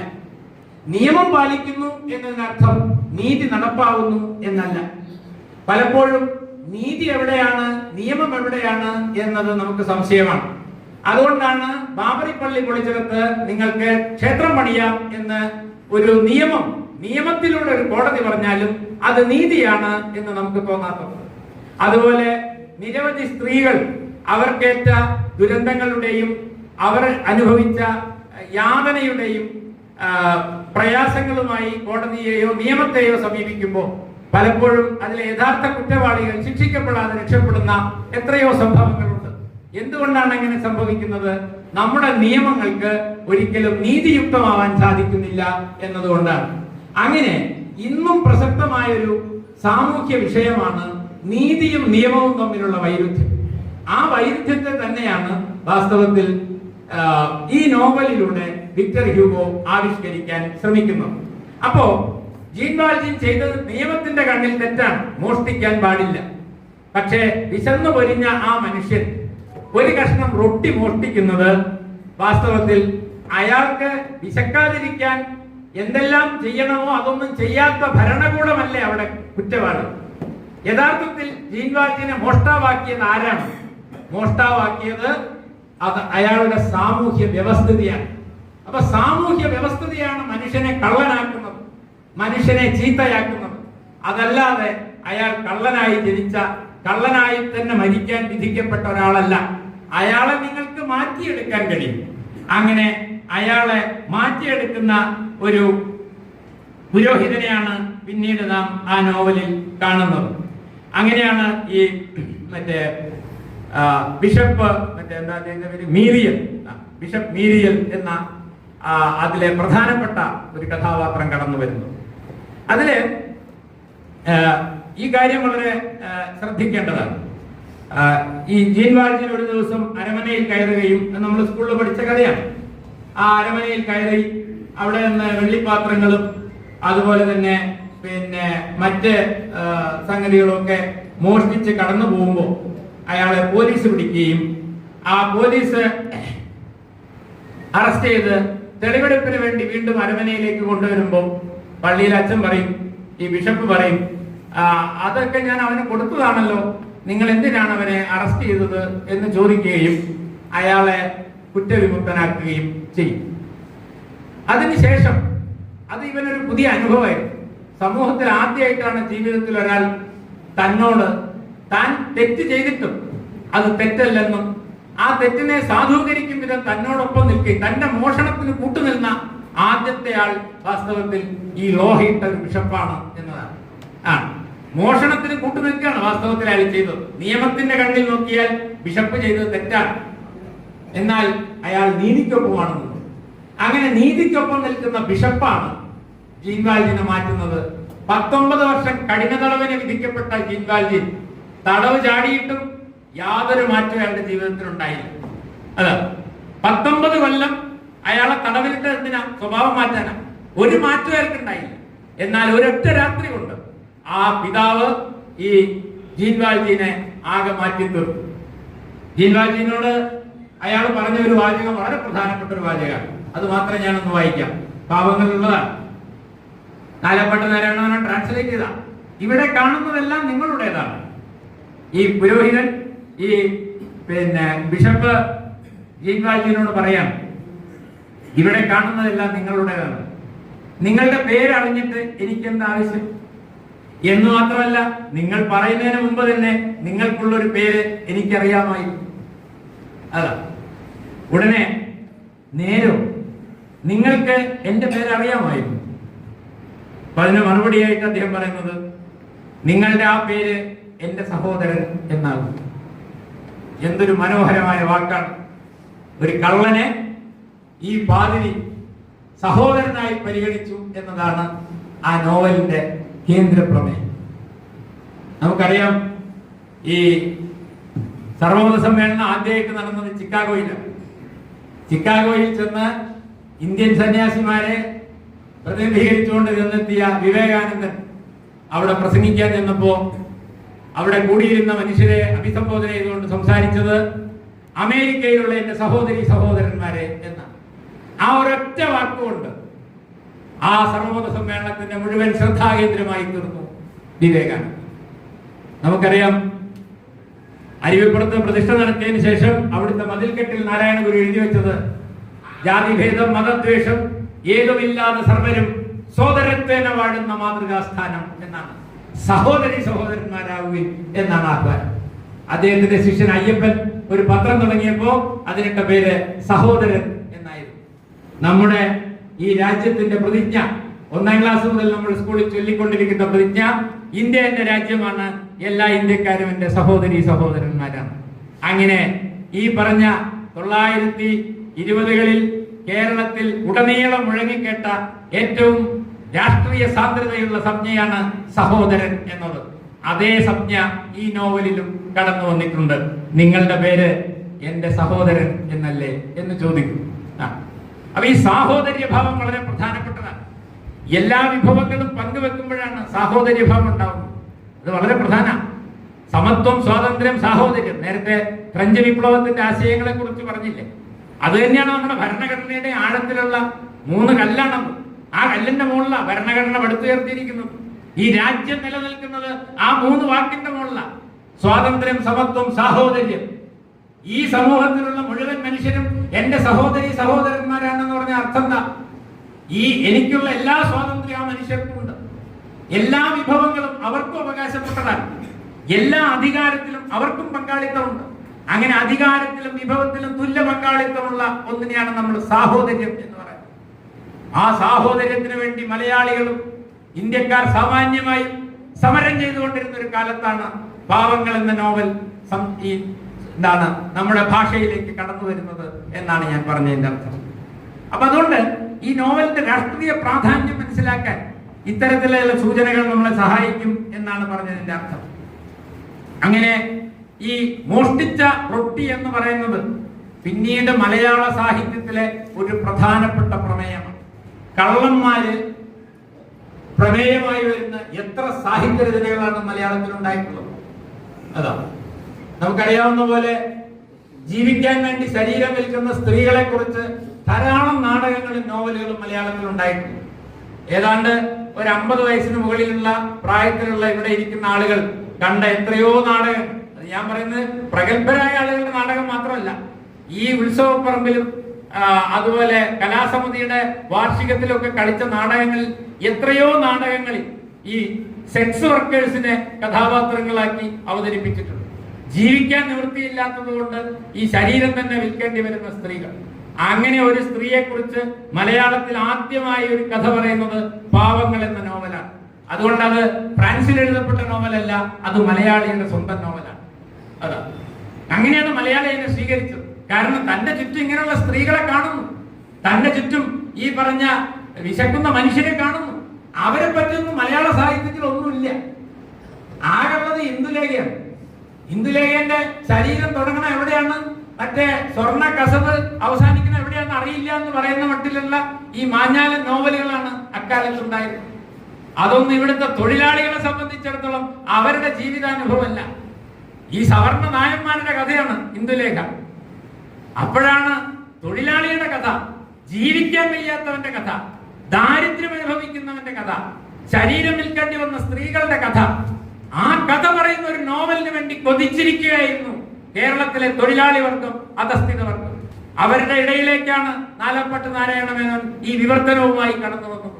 അതുകൊണ്ട് ഇത് വിക്ടർ ഹ്യൂഗോ ഒരു ഫ്രഞ്ച് എഴുത്തുകാരനല്ല, നമുക്ക് അദ്ദേഹം ഒരു മലയാളിയായ എഴുത്തുകാരനാണ്. കാരണം അദ്ദേഹത്തെ കാത്തിരിക്കുകയായിരുന്നു നമ്മൾ. അതാ അതുകൊണ്ടാണ് പിന്നീട് ശബ്ദങ്ങൾ എന്ന നോവലിൽ ബഷീർ അവതരിപ്പിച്ച കഥാപാത്രത്തെ നോക്കൂ, ഇതേ കഥാപാത്രങ്ങളെയാണ് അദ്ദേഹം ശബ്ദങ്ങളിൽ അവതരിപ്പിക്കുന്നത്, അല്ലേ? അദ്ദേഹത്തിന്റെ ജന്മദിനം എന്ന കഥയിലെ പ്രമേയം എന്താണ്? വിശപ്പാണ്. അതാ പൊതിച്ചോറ് എന്ന കാര്യത്തിന്റെ കഥയിലെ പ്രമേയം എന്താ? വിശപ്പാണ്. അങ്ങനെ വിശപ്പ് മലയാള കഥയ്ക്ക് ഒരു പ്രമേയമായി തീരും. അതാ അങ്ങനെ മലയാളി മാറി ചിന്തിക്കാൻ ആരംഭിച്ചു. സാഹിത്യത്തിന് ഒരു പുതിയ പ്രമേയം കിട്ടാണ്. മോഷ്ടിച്ച റൊട്ടി, അതൊരു പ്രമേയമാണ്. ലോകത്തിലെ ദാരിദ്ര്യത്തിന്റെ ഏറ്റവും പ്രധാനപ്പെട്ട സിംബലായി, പ്രതീകമായി മോഷ്ടിച്ച റൊട്ടി മാറിത്തീരുകയാണ് ചെയ്യുന്നത്. അതാ അതുകൊണ്ടാണ് ബഷീറിന്റെ ഒരു മനുഷ്യൻ എന്നൊരു കഥ ഞാൻ പലപ്പോഴും സൂചിപ്പിക്കാറുള്ളൊരു കഥയാണ്. ആ കഥ വായിച്ചിട്ടുള്ളവർക്കറിയാം. ആ കഥയിലെ പ്രധാനപ്പെട്ട കഥാപാത്രം ബഷീർ തന്നെയാണ്. വിശന്ന് ജീവിക്കുന്ന ബഷീറാണ് അതിലെ നായകൻ. ആ നായകൻ ഈ പറഞ്ഞ പോലെ രാവ് പകൽ അധ്വാനിച്ച് ഒരു നേരത്തെ ഭക്ഷണത്തിനുള്ള വക തേടി ബോംബെയിൽ ജീവിക്കാം. അങ്ങനെ ഒരു ദിവസം ബഷീറെ എന്തൊക്കെയോ പണിയെടുത്ത് 14 ഉറുപ്പിക കിട്ടി. ആ പൈസ പേഴ്സിൽ വെച്ച് ഹോട്ടലിൽ കയറി ഭക്ഷണം കഴിക്കുക. ബോംബെയാണ് സ്ഥലം. പോക്കറ്റടിക്കാർ ധാരാളമുള്ള സ്ഥലമാണ്. ഹോട്ടലിലേക്ക് കയറുമ്പോഴും കൈ കഴുകുമ്പോഴും ടേബിളിൽ ഇരിക്കുമ്പോഴും വെയിറ്റർ വന്ന് ഓർഡർ എടുത്തപ്പോഴും പേഴ്സ് പോക്കറ്റിലില്ലെന്ന് ഉറപ്പ് വരുത്തിയിട്ടാണ് ഭക്ഷണം കഴിച്ചത്. ഭക്ഷണം കഴിച്ച് കൈ കഴുകി കൗണ്ടറിലെത്തി പൈസ കൊടുക്കാൻ സമയത്ത് പ്രതീക്ഷിച്ചതുപോലെ പോക്കറ്റ് അടിച്ചു. അങ്ങനെ കൗണ്ടറിലുള്ള മാനേജറോട് അദ്ദേഹം പറഞ്ഞു, സാർ ക്ഷമിക്കണം, ഞാൻ വരുമ്പോ എന്റെ കീശയിൽ പേഴ്സ് ഉണ്ടായിരുന്നു, അതിൽ 14 ഉറുപ്പിക ഉണ്ടായിരുന്നു. ഇതൊന്നും പറയാനുള്ള ഭാഷ ഈ ബഷീറിനില്ല. പക്ഷേ ആംഗ്യം കാണിച്ചും ചില ശബ്ദങ്ങൾ പുറപ്പെടുവിച്ചു ബഷീർ തന്റെ ദൈന്യം അവതരിപ്പിച്ചു. അപ്പൊ ആ മാനേജർ പറഞ്ഞു, തന്നെ പോലെ എത്രയോ കള്ളന്മാരെ ഞാൻ ഇവിടെ കാണാറുണ്ട്. ഒരു കാര്യം ചെയ്യും, ഒന്നുകിൽ ആ പൈസ കൊണ്ട, ഇല്ലെങ്കിൽ ആ കുപ്പായും തുണിയൊക്കെ ഊരി അടുക്കളയിലേക്ക് ചെല്ല്, അവിടെ വല്ല പണിയുണ്ടോ നോക്കുന്നു. അപ്പൊ ബഷീർ വിചാരിക്കുക, ആരോരും തുണയില്ലാത്ത ഈ നഗരത്തിൽ വസ്ത്രങ്ങൾ നഷ്ടപ്പെട്ട് നഗ്നനായി കണ്ണുകൾ ചൂഴ്ന്നെടുക്കപ്പെട്ട് അപമാനിതനായി അലയാൻ മാത്രം ഞാൻ എന്ത് പാപമാണ് എന്റെ പടച്ച റബ്ബേ ചെയ്തത്. അങ്ങനെ പ്രാർത്ഥിച്ച് ഈ കുടിക്കഴിക്കാൻ തുടങ്ങുമ്പോഴേക്കും ദൈവദൂതനെ പോലെ ഒരാൾ നടന്നു. കൗണ്ടറിൽ ചോദിച്ചു, ഇയാൾ എത്ര കാശാ തരാറ്? ആ കാശ് പറഞ്ഞു. അയാൾ ആ കാശ് കൊടുത്തു, തിരിച്ചുപോയി. ബഷീർ അത്ഭുതപ്പെട്ടു. ദൈവത്തെ വിളിച്ച് കരഞ്ഞപ്പോഴേക്കും അദ്ദേഹം ഒരു ദൂതനെ പറഞ്ഞയച്ചിരിക്കും. എന്തൊരു അത്ഭുതം, കറാമത്ത് അല്ല. അങ്ങനെ ബഷീർ ഈ തനിക്ക് വേണ്ടി ഈ ത്യാഗം സഹിച്ച മനുഷ്യന്റെ പിന്നാലെ നടക്കുക. സാർ സാർ ഇതേപോലെയാണ്. എന്താണ് പേര് എന്നുള്ളതാണ് പ്രശ്നം. സാർ അങ്ങയുടെ പേരെന്താണ്? ഞാൻ ഇങ്ങനെ ഒരു കഷ്ടപ്പാടിലാണെന്ന് താങ്കളോട് ആരാണ് പറഞ്ഞത്? താങ്കൾ അതെങ്ങനെ അറിഞ്ഞു? താങ്കൾക്ക് എന്നെ മുൻ പരിചയമുണ്ടോ എന്നൊക്കെ ചോദിച്ച് പിന്നാലെ നടക്കുക. അയാൾ തിരിഞ്ഞു നോക്കുന്നേയില്ല. അവസാനം ബഷീർ പറയും, പേര് പറയാൻ അങ്ങ് തയ്യാറല്ലെങ്കിൽ ഞാൻ അങ്ങയെ ദയവ് എന്ന് വിളിച്ചോട്ടെ എന്ന് ചോദിക്കും. അപ്പൊ ആ മനുഷ്യൻ തിരിഞ്ഞു നിന്ന് ദീർഘകായന മനുഷ്യന്റെ ജുബയിൽ നിന്ന് 2 കീശയിലും കൈയിട്ട് കുറെ പേഴ്സ് പുറത്തേക്ക് എടുത്തിട്ട് ചോദിക്കും, ഇതിലേതാ തന്റെ പേഴ്സ് കൊണ്ടുപോടോ? അതിന്റെ അർത്ഥം എന്താണ്? ദൈവദൂതനായി വന്നതും കള്ളനായി വന്നതും ഒരു മനുഷ്യൻ തന്നെ. ആ കഥയ്ക്ക് ഒരു മനുഷ്യൻ എന്നാണ് പേര്. അതാണ് മലയാളി മനുഷ്യനെ കണ്ട സന്ദർഭം എന്ന് ഞാൻ പറഞ്ഞു. ആ മനുഷ്യനെ മലയാളി ആദ്യം കണ്ടത് പാവങ്ങളല്ല. ജീൻവാൽജി കള്ളനായിരുന്നു. പിന്നീട് അയാൾ മേയറായി എന്ന് മാത്രമല്ല, അവിടെ ഈ പറഞ്ഞ ശരീരം വിറ്റ് ജീവിക്കേണ്ടി വന്ന സന്ദീൻ എന്ന് പറയുന്ന കഥാപാത്രത്തിന്റെ മകൾ കൊസത്ത്, ആ കൊസത്തിന്റെ സംരക്ഷണം അയാൾ ഏറ്റെടുക്കുന്നു. അയാൾ ആ പാരീസ് നഗരത്തിന്റെ മേയറായി മാറുന്നു. ആ മേയറായ അദ്ദേഹം പിന്നീട് പാവങ്ങളെ സംരക്ഷിക്കാൻ വേണ്ടി നടക്കുക ചെയ്യുന്നു. അയാൾ പിന്നീട് ദൈവദൂതനായി മാറും. അതുകൊണ്ട് ആ ജീൻവാൽജീനെയാണ് നാം ഒരു മനുഷ്യനിൽ കണ്ടത്. അതാ, നിങ്ങൾക്ക് ഏത് മനുഷ്യനെയും കള്ളനാക്കാം, ഏത് മനുഷ്യനെയും ദൈവദൂതനാക്കാം. കാരണം മനുഷ്യൻ സാഹചര്യങ്ങൾക്കനുസരിച്ച് രൂപപ്പെടുന്ന ഒരാളാണ്. അങ്ങനെ കള്ളനായിരുന്ന ജീൻവാൽജീനെ മനുഷ്യനാക്കി മാറ്റിയത് ആ ബിഷപ്പാണ്, പാതിരിയാണ് എന്നതാണ് ഏറ്റവും പ്രധാനം. അതുകൊണ്ടല്ലയോ മതമേലധ്യക്ഷന്മാരെ, നിങ്ങളോട് ഞങ്ങൾക്ക് പറയാനുള്ളത്, നിങ്ങളുടെ മതത്തിൽ കാരുണ്യത്തിന്റെ പാഠങ്ങളുണ്ടെങ്കിൽ അത് ഈ രാജ്യത്തെ പട്ടിണിപ്പാവങ്ങളുടെ ഉന്നമനത്തിന് വേണ്ടി ഉപയോഗിക്കൂ. നിങ്ങൾ അരമനകളിൽ സുഖിക്കുന്നതിന് പകരം തെരുവിലെ ഈ പട്ടിണിപ്പാവങ്ങളെ കാണും. അതാണ് വിക്ടർ ഹ്യൂഗോ പറഞ്ഞത്. എല്ലാ മതാധ്യക്ഷന്മാർക്കുമുള്ള ഒരു താക്കീതാണത്. നമ്മുടെ നാട്ടിലുള്ള മനുഷ്യർക്കും അതൊരു താക്കീതായിരിക്കും. എന്താണ് മതത്തിന്റെ ആത്യന്തികമായ ലക്ഷ്യം? നിന്നെ പോലെ നിന്റെ അയൽക്കാരനെയും സ്നേഹിക്കാൻ, ഈ പറയുന്ന പോലെ പാവങ്ങളായി നടക്കുന്ന മനുഷ്യർക്ക് വേണ്ടി ജീവിക്കാൻ.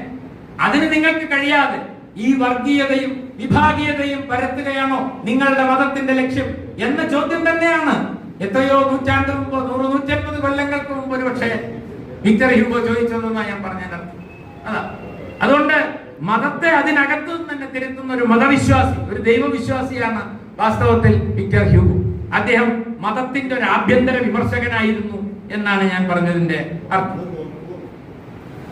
പിന്നെ ഈ നോവലിനകത്തെ കഥാപാത്രങ്ങൾ നേരത്തെ ഞാൻ സൂചിപ്പിച്ച പോലെ ഈ ജീൻവാൽജി മാത്രമല്ല, ഈ സന്ദീൻ നേരത്തെ പറഞ്ഞല്ലോ, ആ സ്ത്രീയുടെ കഥ.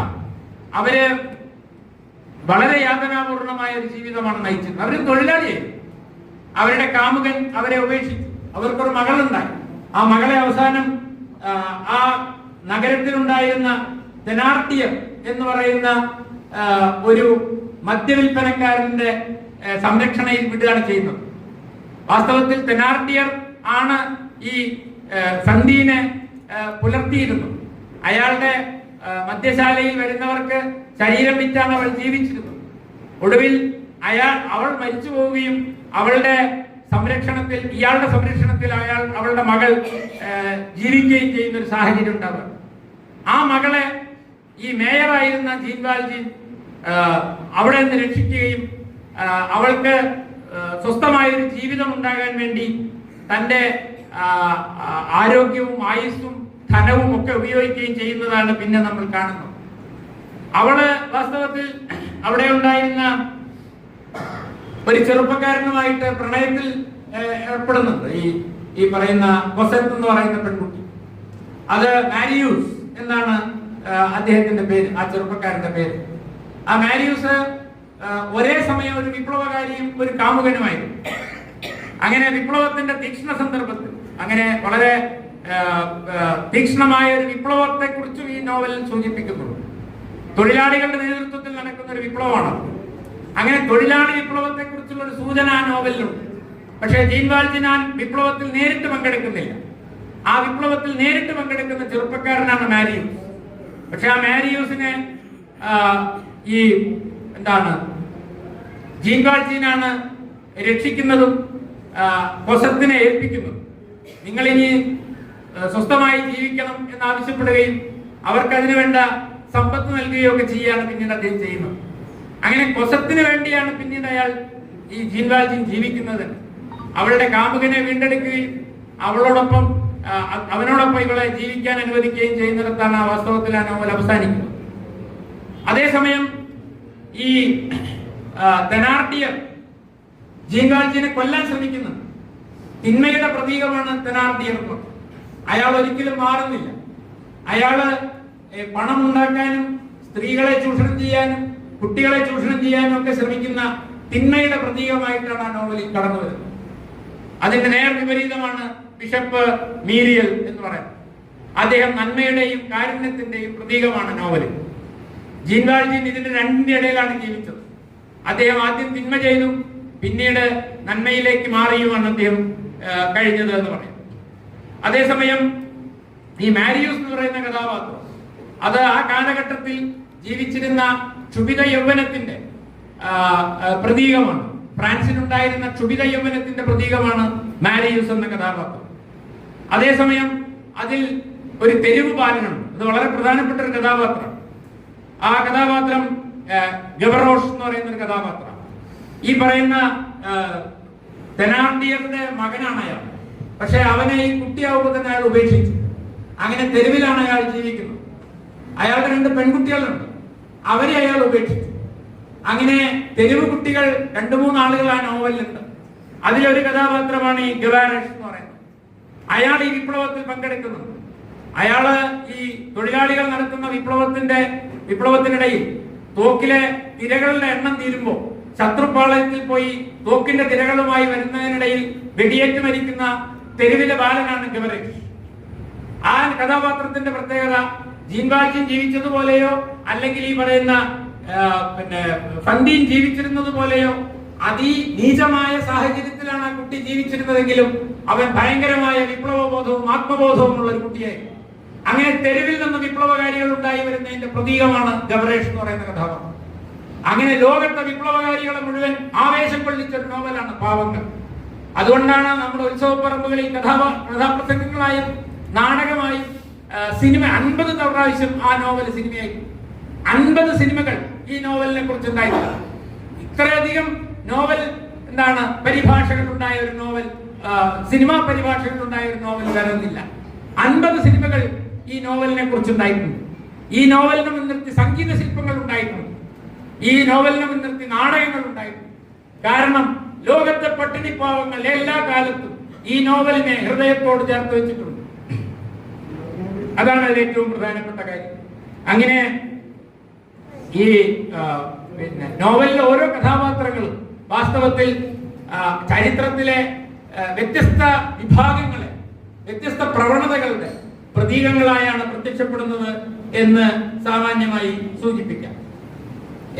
ഇത്രയും കാര്യങ്ങളാണ് ഈ നോവലിന്റെ പ്രമേയവുമായും ആ നോവലുമായും ബന്ധപ്പെട്ട് തൽക്കാലം സൂചിപ്പിക്കാനുള്ളത്. പറഞ്ഞ പോലെ ഇതിഹാസ തുല്യമായ ഒരു നോവലാണ്. ഇതിഹാസം എന്ന് പറഞ്ഞാൽ നമ്മള് രാമായണം മഹാഭാരതം എന്നൊക്കെ പറയുന്നത് പോലെ കഥയും കഥയ്ക്കുള്ളിൽ കഥയും ഉപകഥകളും ശാഖോപശാഖകളായി പടർന്നു നിൽക്കുന്നത് പോലെ ഞാൻ ഈ പറഞ്ഞതൊന്നല്ല അതിലെ കഥ എന്ന് പറയുന്നത്. ധാരാളം കഥകൾ അതിനകത്തുണ്ട്.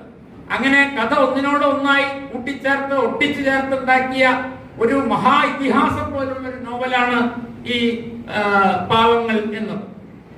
അതിലെ ഭാഷ എന്ന് പറഞ്ഞാൽ ചില സമയത്ത് വളരെ ഈ ബൈബിളിലൊക്കെ കാണുന്നത് പോലെയുള്ള വളരെ ഉദാത്തമായ ഒരു തരം ഭാഷ, ചിലപ്പോൾ വളരെ നാടോടിയായ ഭാഷ, കടങ്കഥ, പഴഞ്ചൊല്ലുകള്, സാധാരണ മനുഷ്യന്റെ ശൈലികള്, അങ്ങനെ ധാരാളം തമാശകള്, ഇതെല്ലാം കലർന്നു വരുന്ന ഒരു മിശ്ര ശൈലിയാണ് വാസ്തവത്തിൽ പാവങ്ങളിൽ വിക്ടർ ഹ്യൂഗോ ഉപയോഗിച്ചിട്ടുള്ളത് എന്ന് നമുക്കറിയാം. നേരത്തെ പറഞ്ഞല്ലോ, ഈ നോവലിന്റെ പേര് ഇംഗ്ലീഷിൽ എഴുതുമ്പോൾ നമ്മൾ ലെറ്ററിൽ എഴുതുമ്പോൾ ലെസ് മിസറബിൾസ് എന്നാണ് എഴുതാറുള്ളത്. എന്നാൽ അത് വായിക്കേണ്ടത് ലേ മിസറാബിള എന്നാണ് ഫ്രഞ്ച് ഭാഷയിൽ അത് വായിക്കുന്നത്. മിസറാബിള എന്നാണ്. ആ എസ് ഒക്കെ സൈലന്റ് ആണ്. അപ്പോ ഈ മിസറാബിള എന്ന് പറഞ്ഞാൽ ശരിക്കും അതിന് രണ്ടർത്ഥം. ഒന്ന് ദൈന്യം, ദീനത അനുഭവിക്കുന്നവർ എന്നർത്ഥമുണ്ട്, ചതിയന്മാർ എന്നും അർത്ഥം. ആ രണ്ടർത്ഥത്തിലും ആ വാക്ക് ഫ്രഞ്ചിൽ ഉപയോഗിക്കും. അത് രണ്ടും തന്നെയാണ് ഈ നോവലിലുള്ളത്. ഈ നോവലിൽ ചതിയന്മാരുണ്ട്, ഈ നോവലിൽ ആ ചതിയുടെ ഇരകളും. അങ്ങനെ ഇരകളെയും വേട്ടക്കാരെയും അവതരിപ്പിച്ചിട്ടുള്ള ഒരു നോവലാണ് ഇത് എന്നതാണ് പ്രധാനപ്പെട്ട കാര്യം. ഇനി ഈ നോവലിന്റെ വിവർത്തനത്തെ കുറിച്ച് ഒന്ന് രണ്ട് കാര്യങ്ങൾ കൂടി പറഞ്ഞ് ഞാൻ അവസാനിപ്പിക്കും. അത് ഈ നോവലിലെ ഒരു ഭാഗം ഞാനൊന്ന്, വിവർത്തനത്തിലെ ഒരു ഭാഗം ഞാനൊന്ന് വായിക്കാം. ഇപ്പൊ നമ്മൾ മലയാളത്തിൽ ഉപയോഗിക്കുന്ന പല വാക്കുകളും ആദ്യമായി പ്രത്യക്ഷപ്പെട്ടത് ഈ നോവലിലാണ്. ഉദാഹരണത്തിന് വായിൽ വെള്ളിക്കരണ്ടിയുമായി ജനിച്ച ഒരാൾ എന്ന് ഇപ്പൊ നമ്മൾ പറയാറുണ്ട്. ഒരാള് ജന്മനാ തന്നെ സമ്പന്നനും എല്ലാ ആഭിജാത്യമുള്ള ഒരാളാണെങ്കിൽ നമ്മൾ പറയും അയാൾ വായിൽ വെള്ളിക്കരണ്ടിയായി ജനിച്ച ഒരാളാണ്. ആ പ്രയോഗം ആദ്യമായി ഉപയോഗിച്ചത് നാലപ്പട്ട് നാരായണമേനോൻ ഈ നോവലിലാണ്. അങ്ങനെ മലയാളിക്ക് ഒരുപക്ഷെ ആ കാലത്ത് ഓർക്കാൻ പോലും കഴിയാത്ത ഭാഷാ പ്രയോഗമാണ് അദ്ദേഹം നടത്തിയിട്ടുള്ളത്. ഒരു ഭാഗം ഞാൻ വായിക്കാം.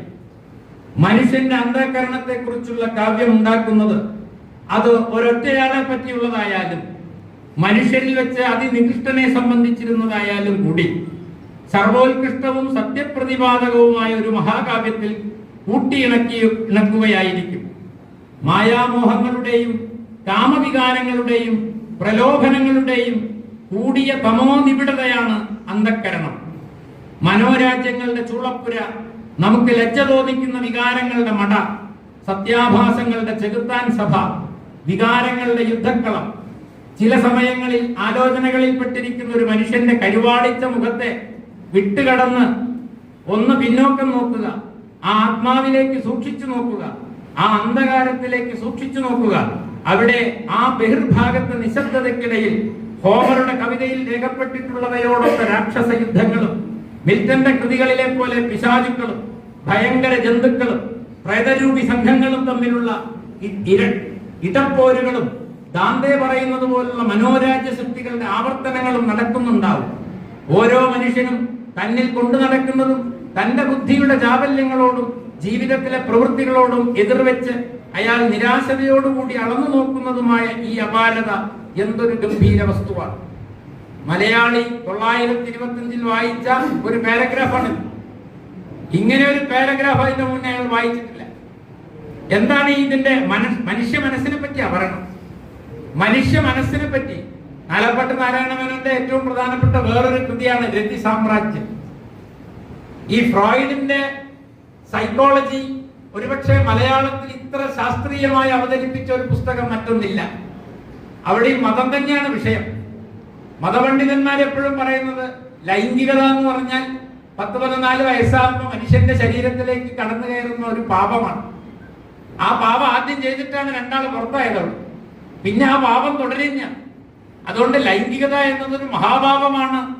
അതുകൊണ്ട് മനുഷ്യരെല്ലാം പാപികളാണ് എന്ന സങ്കല്പമാണ് മനുഷ്യരെ കുറിച്ച് മതങ്ങൾ സൃഷ്ടിച്ചത്. എന്നാൽ ഫ്രോയിഡ് പറഞ്ഞു ലൈംഗികത എന്നത് 14 വയസ്സിൽ അല്ലെങ്കിൽ 16 വയസ്സിൽ കൗമാരത്തിൽ കുട്ടികളുടെ ശരീരത്തിലേക്ക് കയറി വരുന്ന ഒരു ചെകുത്താനല്ല, ഗർഭസ്ഥ ശിശുവിൽ ആരംഭിക്കുന്ന ഒന്നാണ് ലൈംഗികത എന്നത്. ലൈംഗികത എന്ന് പറഞ്ഞാൽ ഏതെങ്കിലും രണ്ട് ശരീരങ്ങൾ തമ്മിലുള്ള ചേർച്ചയല്ല. ലൈംഗികത ഒരു ഊർജമാണ്. ഫ്രോയിഡ് അതിനെ വിളിച്ചത് ലിബിഡോ എന്നാണ്. ആ ഊർജം മനുഷ്യ ശിശുവിൽ നിർലീനമാണ്. അതുകൊണ്ട് നിങ്ങൾക്ക് ആഹ്ലാദം കിട്ടുന്ന ഏത് പ്രവൃത്തിക്ക് പിന്നിലും ലിബിഡോയുണ്ട്. ഇപ്പൊ ഞാനിങ്ങനെ പ്രസംഗിച്ചുകൊണ്ടിരിക്കുക, എനിക്കിത് ഭയങ്കര ആഹ്ലാദം കിട്ടുന്ന പണിയാണ്, ഭയങ്കര കഷ്ടപ്പാടുള്ള ഒരു പണിയാണെങ്കിൽ ആ ആഹ്ലാദത്തിന്റെ കാര്യം എന്താ? ഞാൻ എന്നെ നിങ്ങളുടെ മുന്നിൽ ആവിഷ്കരിച്ചുകൊണ്ടിരിക്കുക. അതിനെനിക്ക് എന്റെ ഊർജം എന്താണ്? ഞാൻ ഉച്ചയ്ക്ക് ഭക്ഷണമൊന്നും കാര്യമായിട്ട് കഴിച്ചിട്ടില്ല, അതൊന്നല്ല ഊർജം.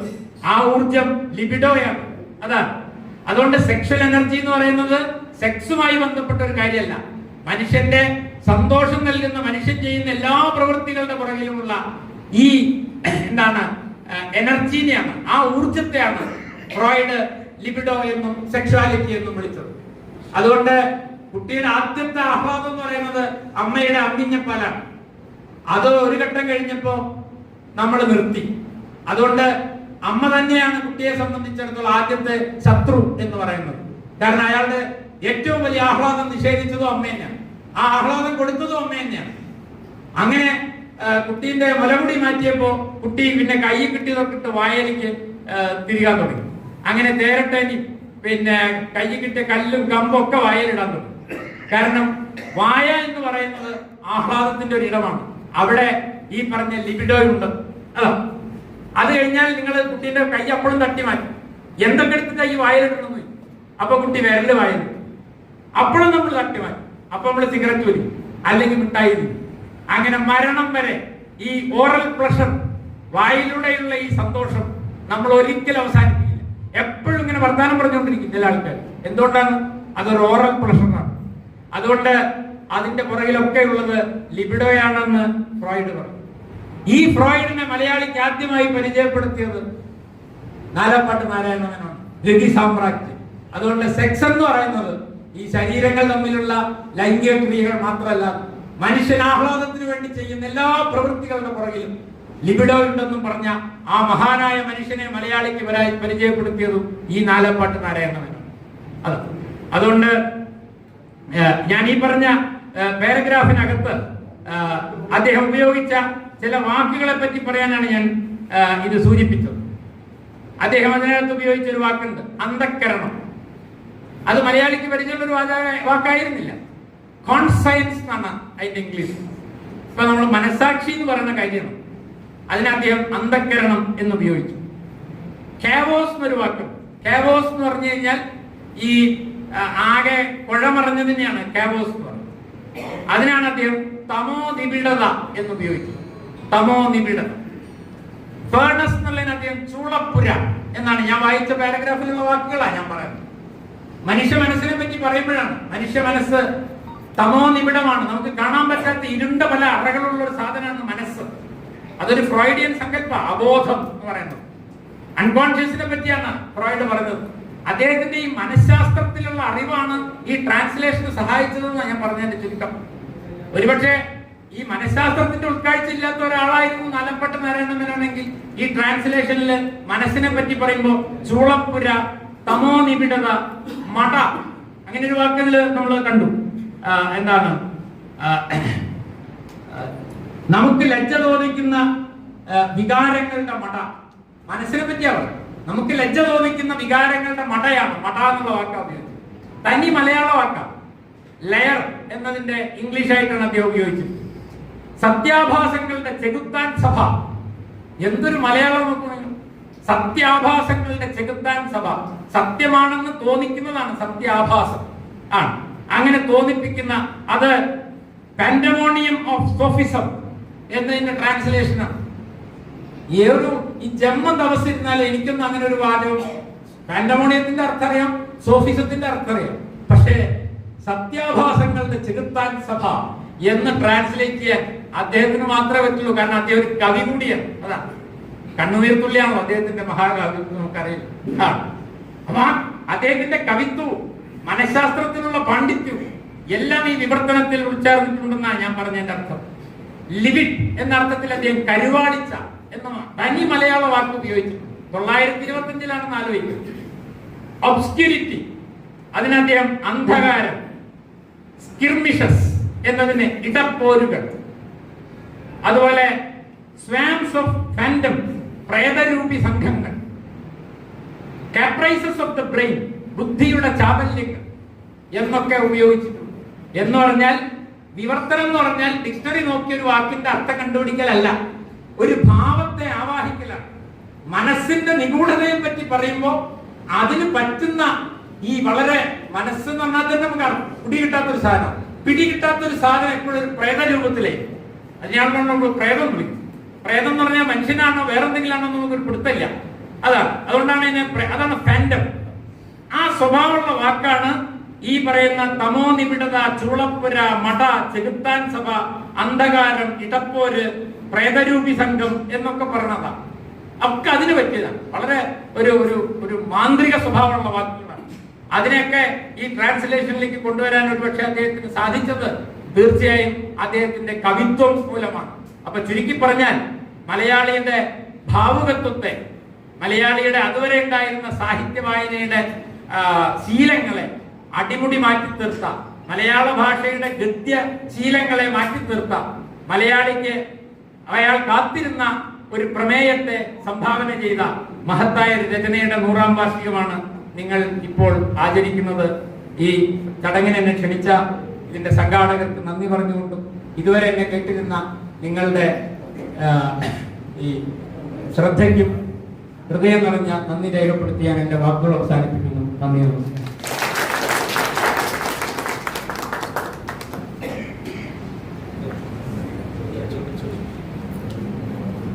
അടുത്തത് ശ്രീമതി അജിത്രി